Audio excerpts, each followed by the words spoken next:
Dentro del contenido temático, hoy el día de hoy vamos a estudiar lo que es la terminología, la clasificación de neoplasias, nomenclatura de las neoplasias, características en las neoplasias, displasia epitelial, invasión y metástasis, y lo que es la etiopatogenia del cáncer y el pronóstico. Entonces, acá en la imagen podemos ver dos neoplasias que se presentan a nivel de la cavidad oral, ¿no? Entonces, ¿cómo vamos a comenzar la clase de hoy? Primero, hablando de la terminología de lo que es el tema de hoy, ¿no? Entonces, hoy día vamos a ver cuatro aspectos muy importantes. Vamos a dejar en claro qué es una neoplasia, vamos a dejar en claro qué es un tumor, oncología y a qué se refieren con cáncer. Cuando hablamos de una neoplasia, se puede decir que la neoplasia se define como una masa anormal de tejido cuyo crecimiento excede y está de manera descoordinado con el de los tejidos normales y persiste de la misma forma excesiva después de cesar los estímulos que desencadenaron este cambio. Cuando damos una definición de lo que es un tumor, eh, la palabra tumor se aplica originalmente a lo que es una tumefacción causada por una inflamación.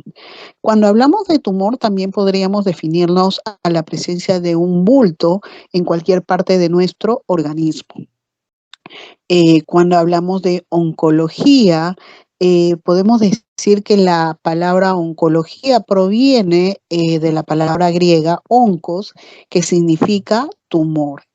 Y bueno, y de la palabra logos, que significa estudio. Entonces la oncología vendría a ser el estudio de los tumores o neoplasias. Por último tenemos lo que es el cáncer. ¿Cuál viene a ser la definición del cáncer? Cuando hablamos de cáncer, incluye a todos los tumores malignos, o sea, se refiere a todos los tumores malignos, los engloba a todos ellos. Esta palabra cáncer deriva de la palabra latina que significa cangrejo. Justamente ¿por qué? Porque justamente este tipo de patología se adhiere a cualquier parte de nuestros tejidos del organismo que aprovechan de alguna manera o se aprovechan de alguna manera de estos tejidos y se adhieren a ellos invadiéndolos de similar manera como lo hace un cangrejo, ¿no? Entonces justamente tenemos un cangrejo en la parte de abajo y bueno, tenemos una imagen de un cáncer en la parte superior. ¿Cómo se dan los procesos de oncogenia? ¿Cómo empieza este proceso? Cuando hablamos del proceso de la oncogenia, van a ver que se parece el proceso muy similar a lo que ya hemos estudiado en las primeras clases cuando hemos hablado de lesión celular. Y siempre partimos de lo que es una célula normal. Cuando una célula normal está expuesta a un agente cancerígeno, que puede ser pues que esta célula puede sufrir pues daño por causas pues químicas, por causas de la radiación, por causas del virus o causas de herencias o genéticas, ¿no? Puede producir un daño a nivel de nuestro ADN, ¿no? Justamente este daño que puede sufrir nuestro ADN puede ser reparado gracias a los genes de reparación del ADN. Si este daño es reparado en un momento adecuado, simplemente esta reparación del ADN va a causar que nuestros tejidos o nuestras células regresionen a un estado de normalidad. ¿Qué pasa si persiste el daño o qué pasa si el fallo en la reparación del ADN ha fallado? ¿Qué quiere decir? Que cuando se presenta los defectos en la reparación del ADN, se va a ver pues afectada lo que es la parte de la proliferación celular y la supervivencia de las propias células.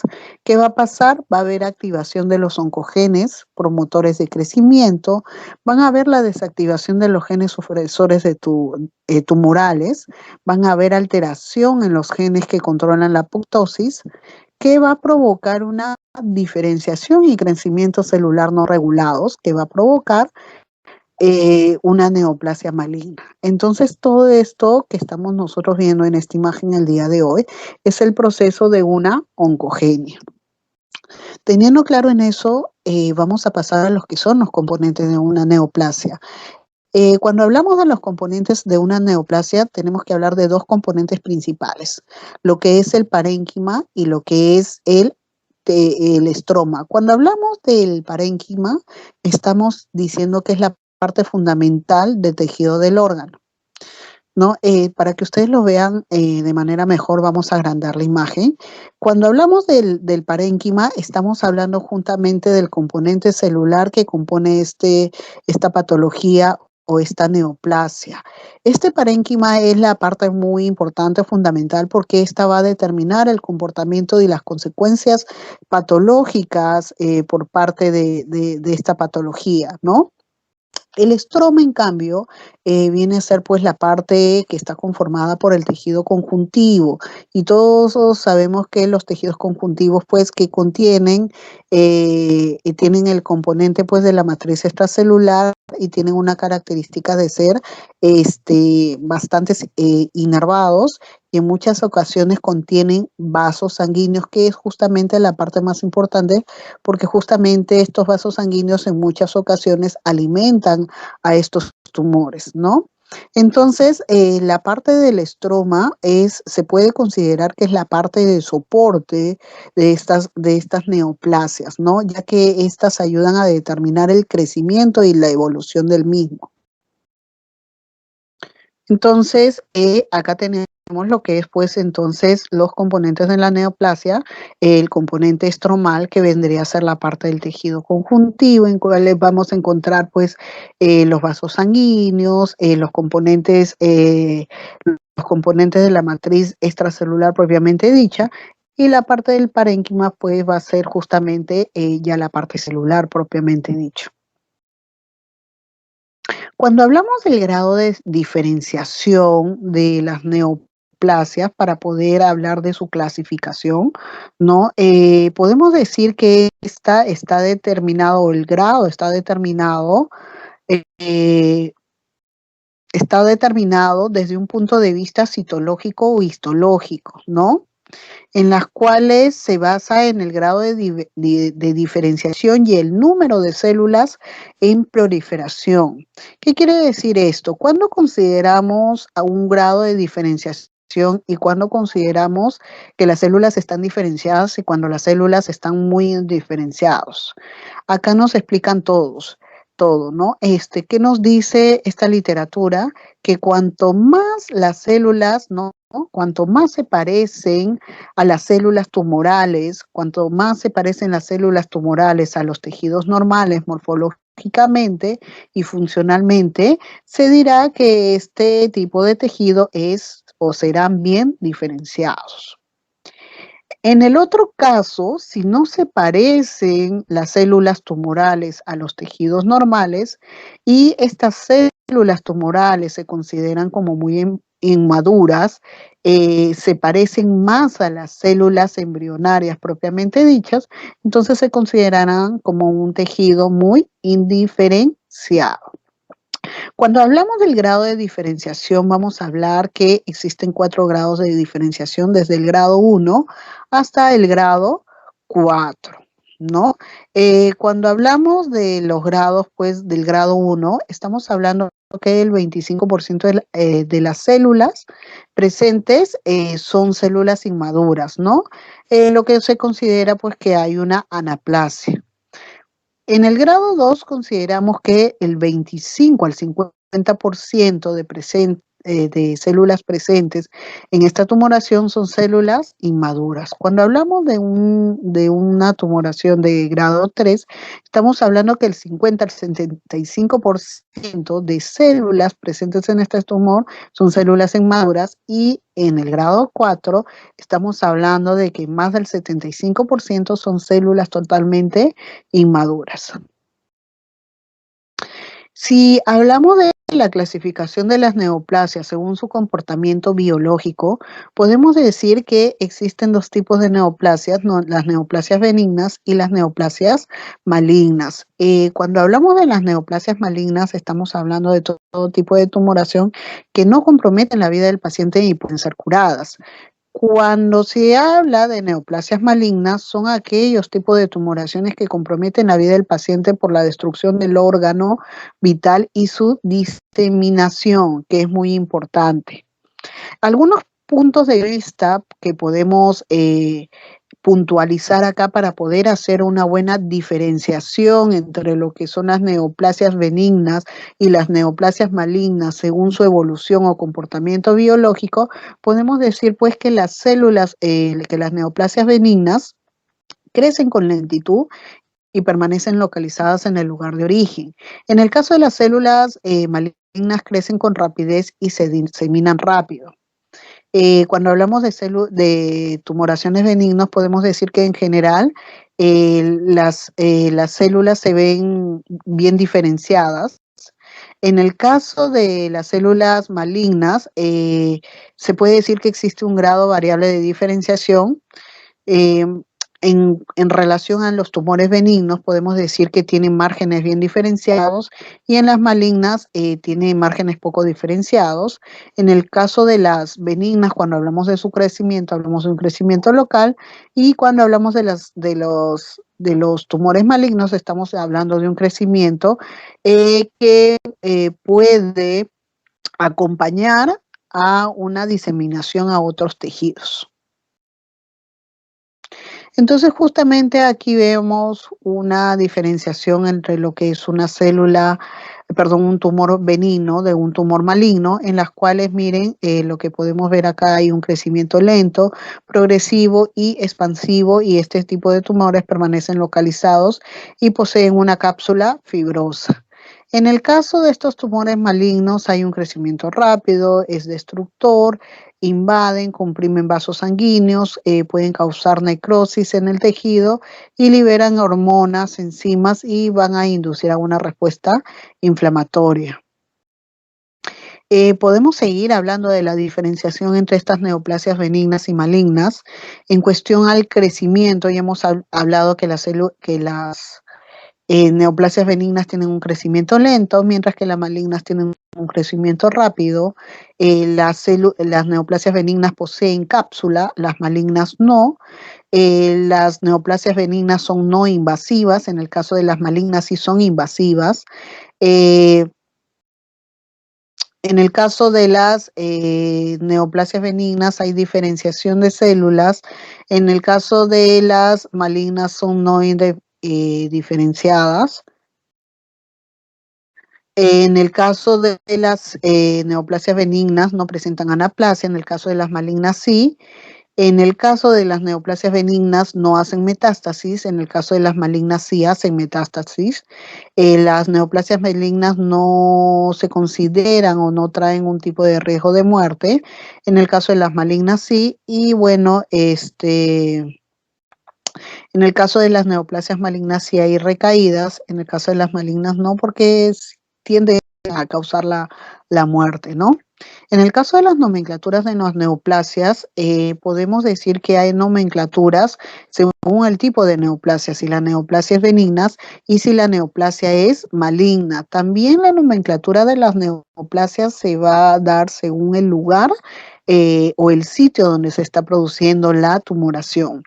Por ejemplo, ahora que empezamos a hablar de las nomenclaturas, cuando hablamos de las neoplasias benignas del tipo mesenquimáticas, o especialmente que tienen o se posan en los tejidos epiteliales, se puede decir que se toma como referencia para su nomenclatura el tejido de procedencia más la palabra OMA.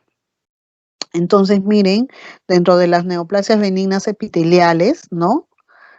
Algunas, según las células de origen y otras por su arquitectura, se pueden llamar, por ejemplo, los papilomas, ¿no?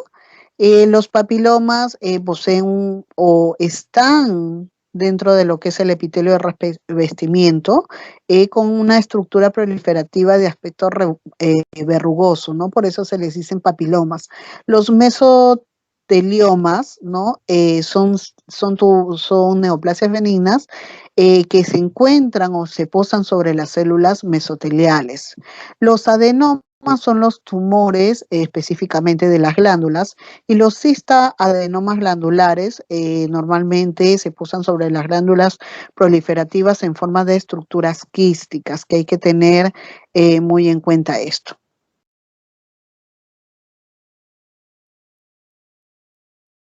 Cuando hablamos de la nomenclatura de las neoplasias malignas, específicamente en los tejidos mesenquimatosos o en las células mesenquimatosas, entonces se toma para su nomenclatura el tejido de procedencia más la palabra sarcoma. Cuando hablamos en el caso de los tumores malignos de los tejidos epiteliales, entonces utilizamos la palabra carcinoma. Entonces miren acá, ¿no?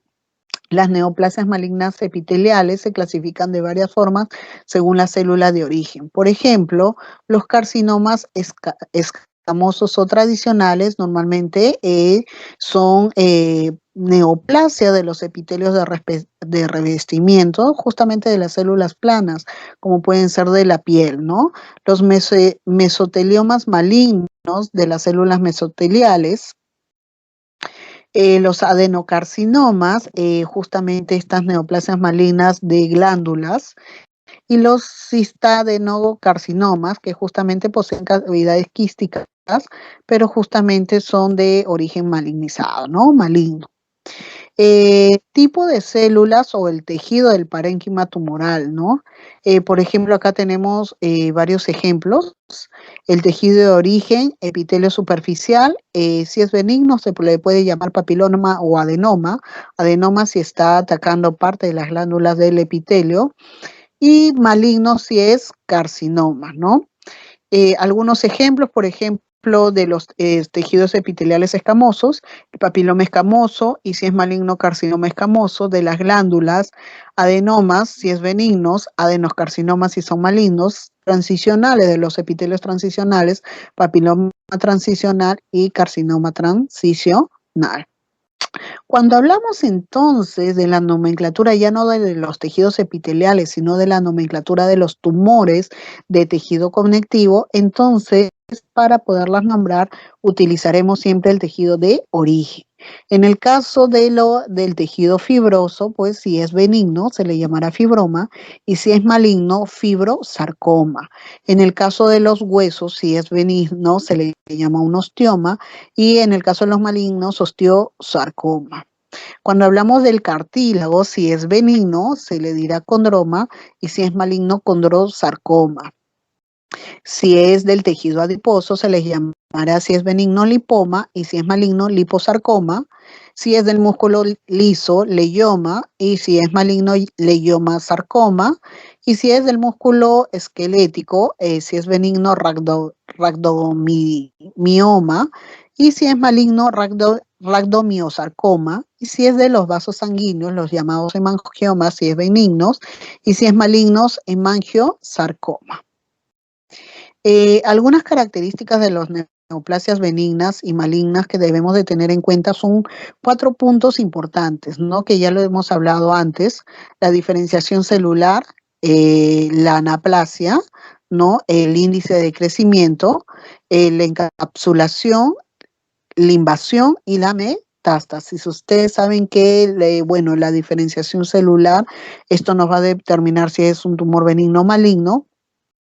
El índice de crecimiento, ustedes saben que los tumores benignos tienen crecimientos lentos, en el caso de los tumores benignos tienen crecimiento rápido, en el caso de la encapsulación, ustedes saben que este es típico de los tumores benignos, en el caso de los tumores malignos son invasivos, o sea, no están encapsulados, y la metástasis es propia de los tumores malignos. Entonces, esto es como podemos ver la diferenciación en la cuestión a los tumores benignos y malignos. La cápsula para los benignos, los malignos no, tipo un cáncer, porque estos invaden otros tejidos, poca diferenciación celular en las benignas, acá hay tejido bastante diferenciado. Y acá se puede hablar de que las células permanecen con su tejido original, en el caso de las malignas no, ¿no? Y bueno, pues que hay metástasis, ¿no? Entonces justamente aquí vemos parte de lo que es la diferenciación celular, ¿no? En las cuales, miren, podemos ver, dejar en claro nuevamente que cuando hablamos de diferenciación es el grado en que las células neoplásicas se asemejan a las normales, tanto morfológica como funcionalmente. Entonces acá vemos una diferenciación celular en donde estamos viendo el epitelio plano estratificado, en las cuales podemos ver la capa córnea, la capa granulosa, la capa espinosa y la capa basal, que son las 4 capas propias de la epidermis de la piel, y en la parte inferior ya encontramos la lámina propia de tejido conjuntivo fibroso, ¿no? Entonces, miren, lo que podemos ver es que en cuestión a la forma y tamaño de las células es específica para cada tipo de capa del epitelio, ¿no? Y bueno, pues en la capa basal pues podemos ver mitosis normales solo en la capa basal, ¿no? Cuando ya se altera este tipo de componentes dentro de un tejido, pues justamente allí se va a ver la diferenciación a nivel de tejidos. Si hablamos de los cambios microscópicos de una neoplasia o de una neoplasia maligna, normalmente las células se parecen a las células embrionarias y no a las células del tejido original. Por ejemplo, acá vemos un eritrocito neoplásico que ha perdido totalmente su forma y más bien parecen a los megacariocitos, que son justamente las células que dan origen a estos glóbulos blancos. Eh, Perdón, a estos eritrocitos que vemos acá, perdón, me estaba viendo. Entonces, características microscópicas de las células indiferenciadas o anaplásicas.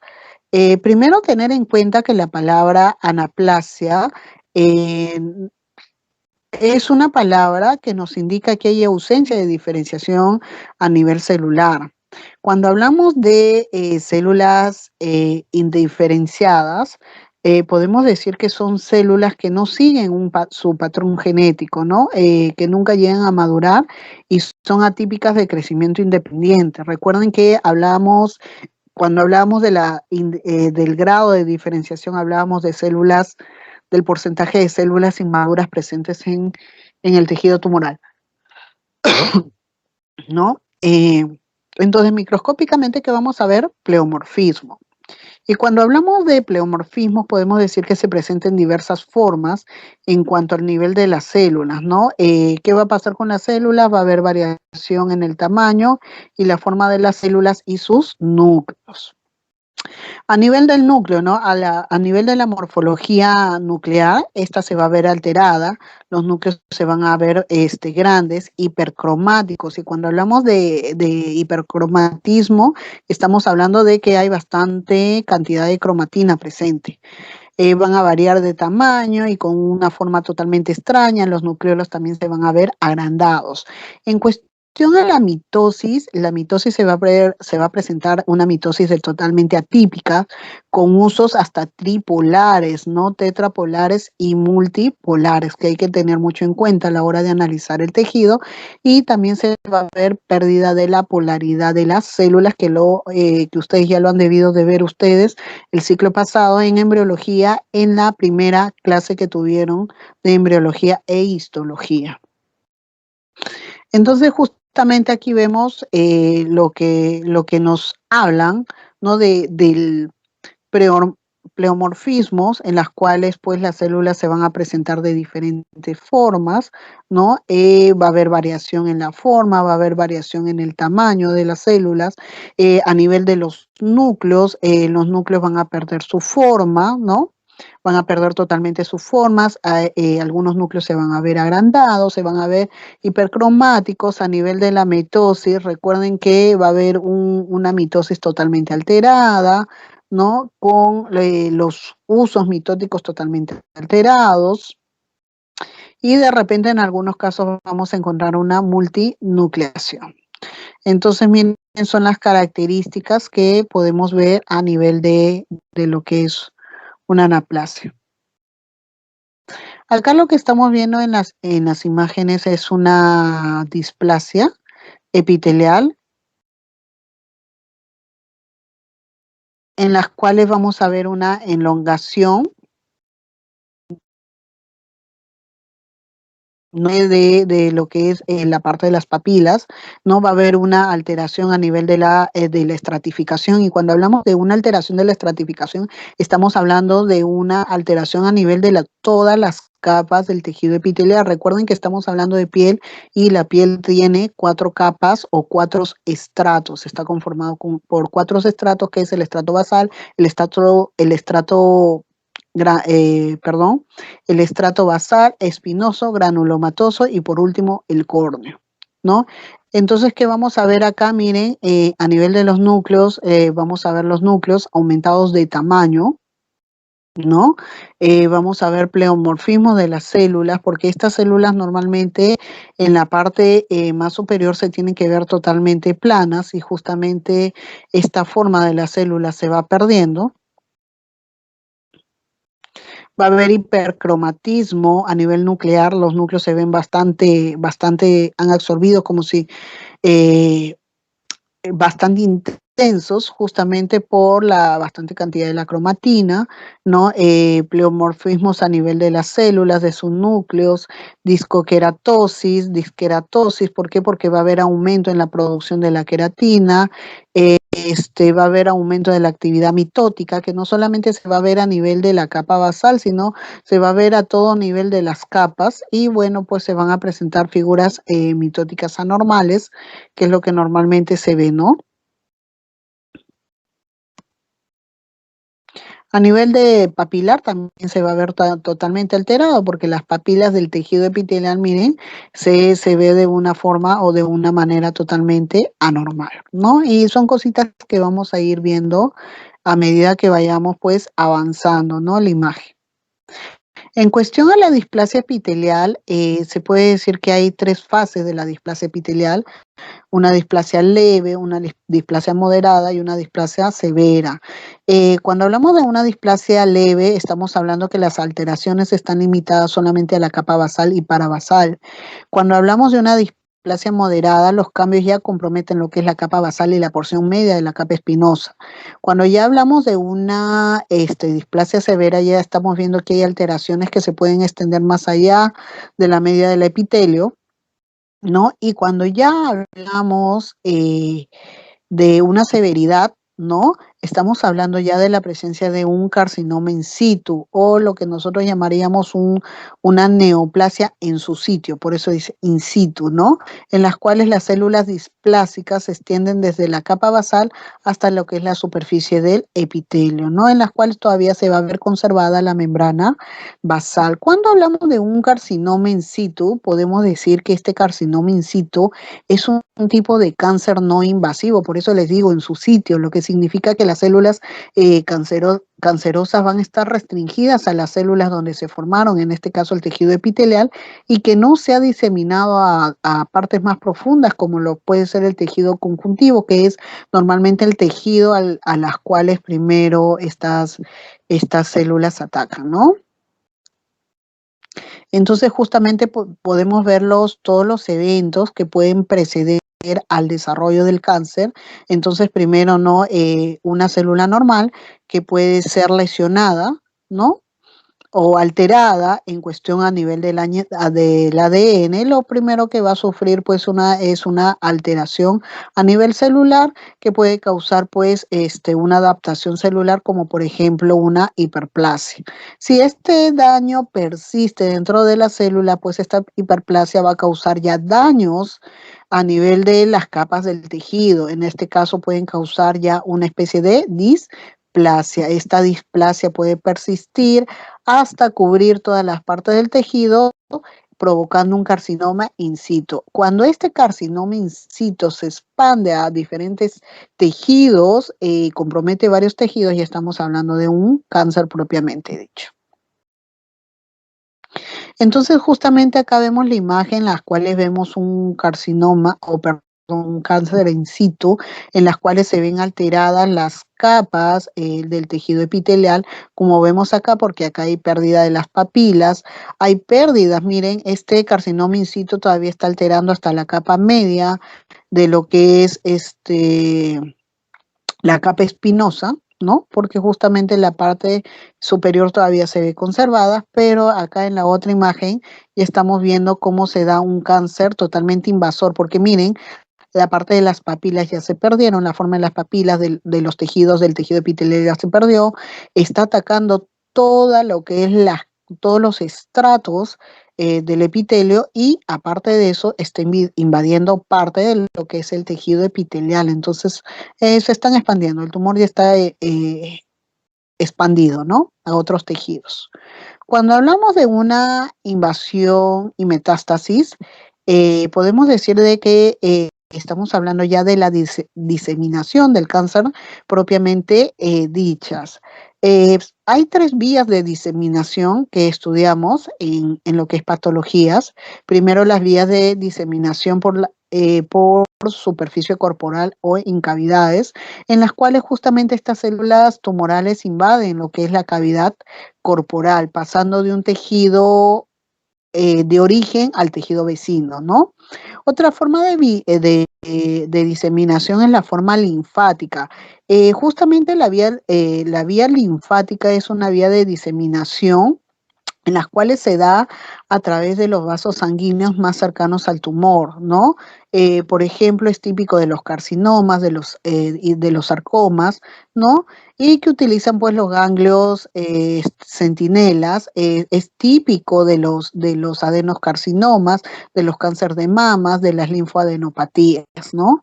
En cuestión a la vía de diseminación hematógena, esta vía se va a dar a través de los vasos sanguíneos, normalmente se da más frecuente por las venas y es típico de los sarcomas.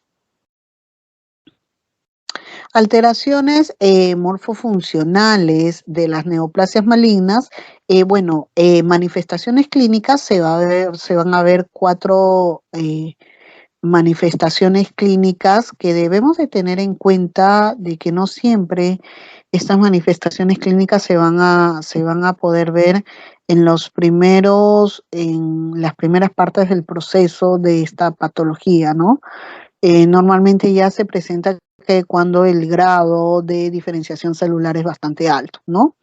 Lo que va a producir es anorexia y caquexia, van a presentar a estos pacientes fatigas, estos pacientes van a presentar anemias porque van a ver la hemoglobina o las cantidades de hierros bastante alteradas y estos pacientes van a presentar fiebre, ¿no? Bastante fiebre porque justamente el sistema inmunológico a esta altura ya va a empezar a defenderse, ¿no? Entonces justamente van a causar la producción de algunas lipoxigenasas que van a alterar, pues, y van a causar estados febriles en los pacientes.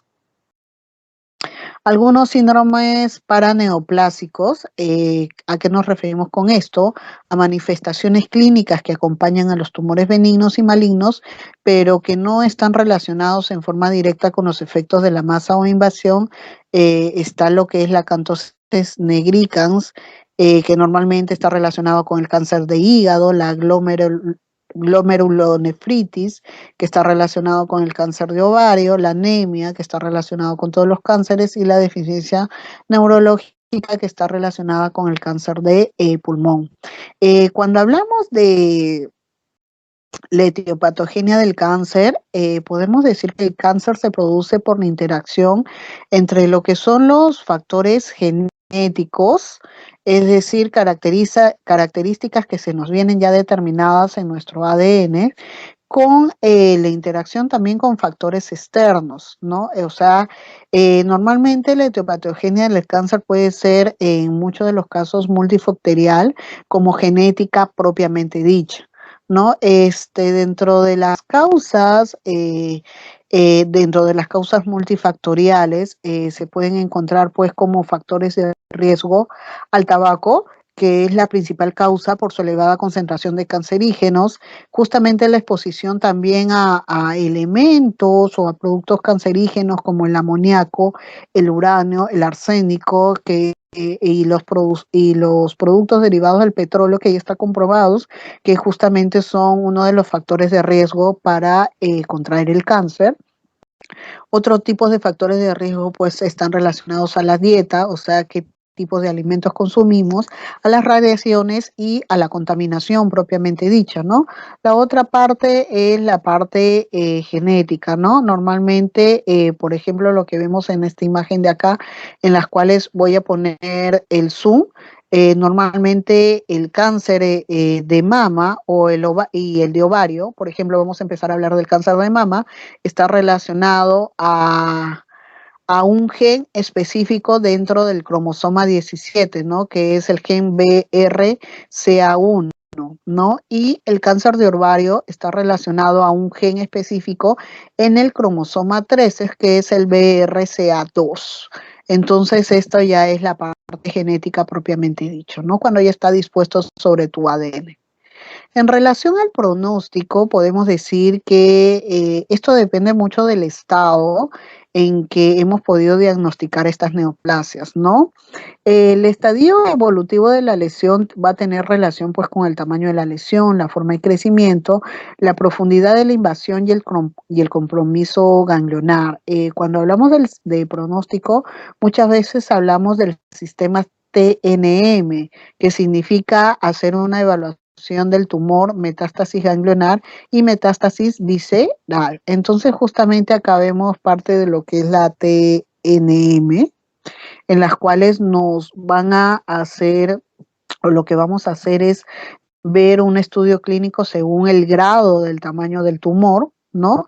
Dentro de los tejidos locales, como vemos acá, puede ir desde el grado 0 hasta el grado 3. En cuestión a la parte N, podríamos decir que estudia la parte clínica de los ganglios, ¿no? Justamente si los ganglios están conservados, no hay metástasis ganglionar o ya ha habido metástasis a nivel de los ganglios linfáticos, ¿no? Y justamente esta ha sido una de las vías justamente para la diseminación. Entonces, la parte N nos estudia la parte de los ganglios linfáticos. La parte M ya nos estudia la parte de lo que es la metástasis, ¿no? Cuando la metástasis, hablamos de un grado 0 cuando la metástasis no puede evaluarse. En el grado 1 cuando sí hay metástasis a distancia y cuando hablamos de una metástasis del grado X, porque no le dan un número específico, es cuando la metástasis ya no puede evaluarse y bueno, simplemente ha invadido a diferentes partes del organismo. Entonces, allí tenemos ya todo lo que es el TNM. Acá lo vamos a ver desde un punto de vista clínico que se los estoy dejando, ¿no? Diferentes tipos de evaluaciones de los tumores a nivel de los ganglios y a nivel de lo que es la metástasis de lo que estamos hablando.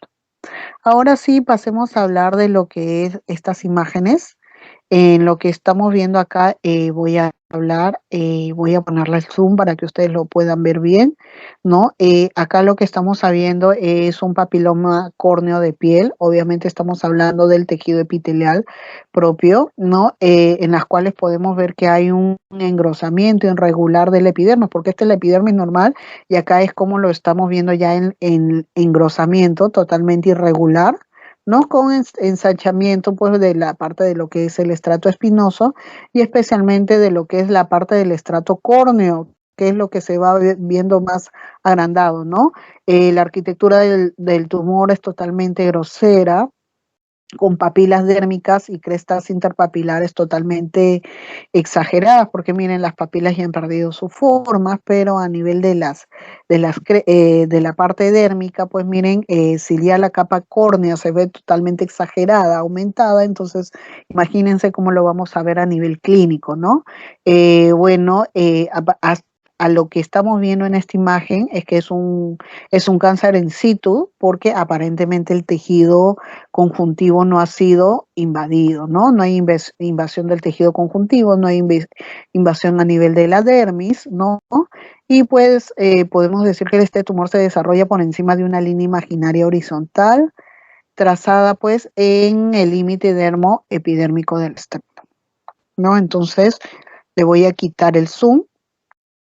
Ahora vamos a ver esta otra imagen en las cuales voy a acercarlo hacia la parte ya de la lesión propiamente dicha, en las cuales justamente lo que estamos viendo acá, voy a cuadrar la imagen para que ustedes puedan verlo, es un adenoma tubular y ustedes saben que el adenoma es propio de un tejido epitelial, en las cuales en esta parte inferior derecha podemos ver los adenomas en un estado normal y en esta parte izquierda bastante crecida ya vemos pues justamente la parte en las cuales se ve pues la mucosa del intestino, bueno, acá estamos viendo el intestino grueso, ¿no?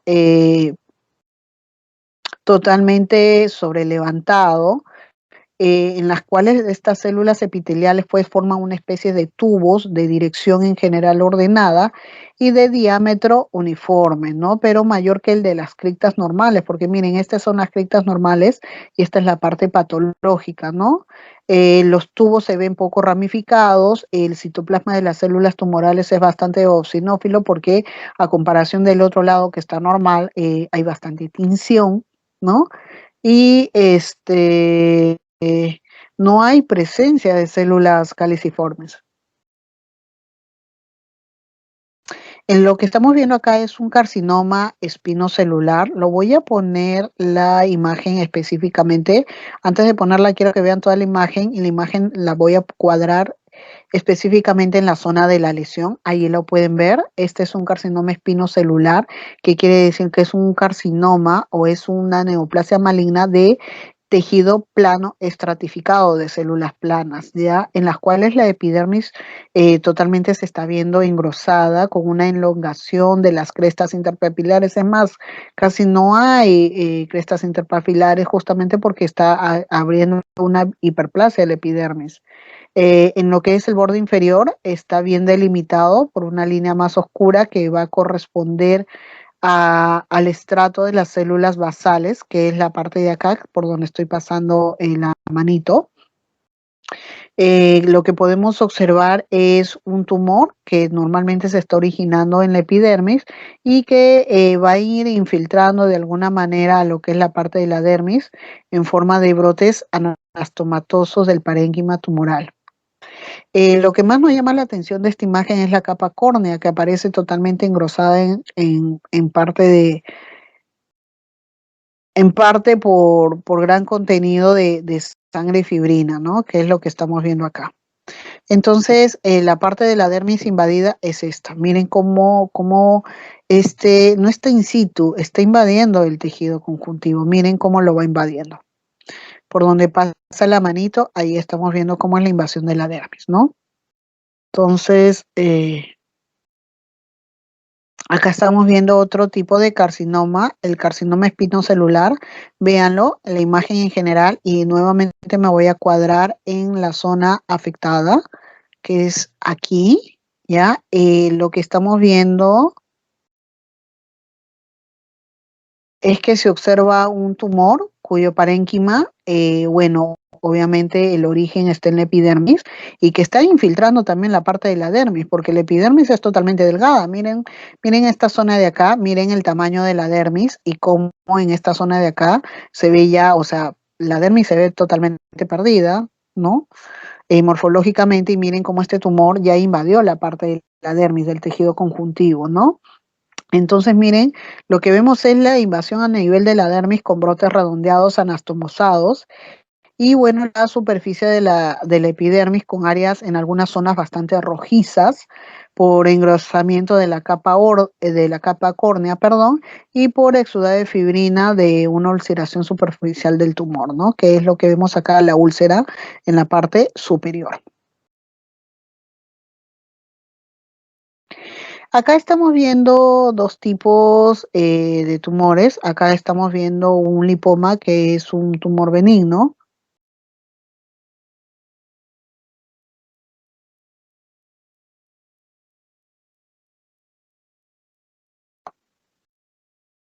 Entonces, miren, un tumor cuyo parénquima está, contiene bastantes células adiposas, ¿no? Y en esta acá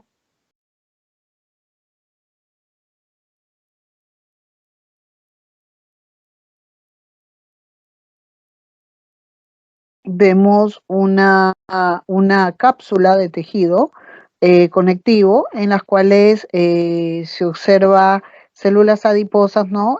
Comprometiendo el tejido conjuntivo, ¿no?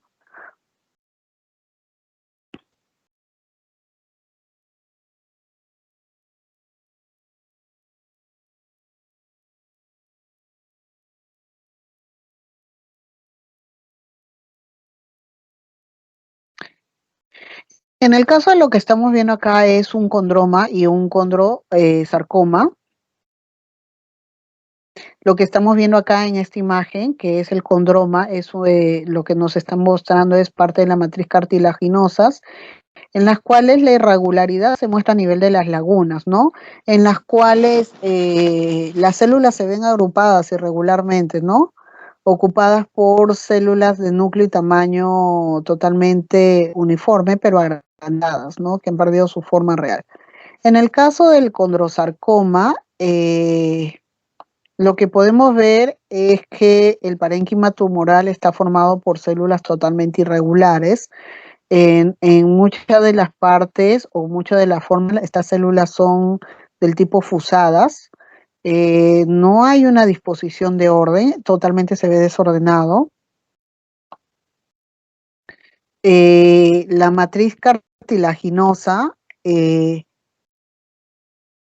bueno, se ve pues en algunas zonas con células neoplásicas, porque miren, este es un cartílago que se puede decir que no ha perdido en mucho su arquitectura, y miren acá como un tumor con células totalmente anormales han invadido el tejido cartilaginoso. Tenemos acá otro tipo de tumoración que nos muestra el linfoma de Hodgkin, ¿no? No le voy a poner zoom porque esta imagen se ve bastante grande. Hay escasos linfocitos pequeños e histiocitos en lo que es la parte de la mitad izquierda, ¿no? Se ven dos células grandes, en verdad, centrémonos en estas células de acá, con núcleo redondeado vesiculoso, que es las que vemos aquí.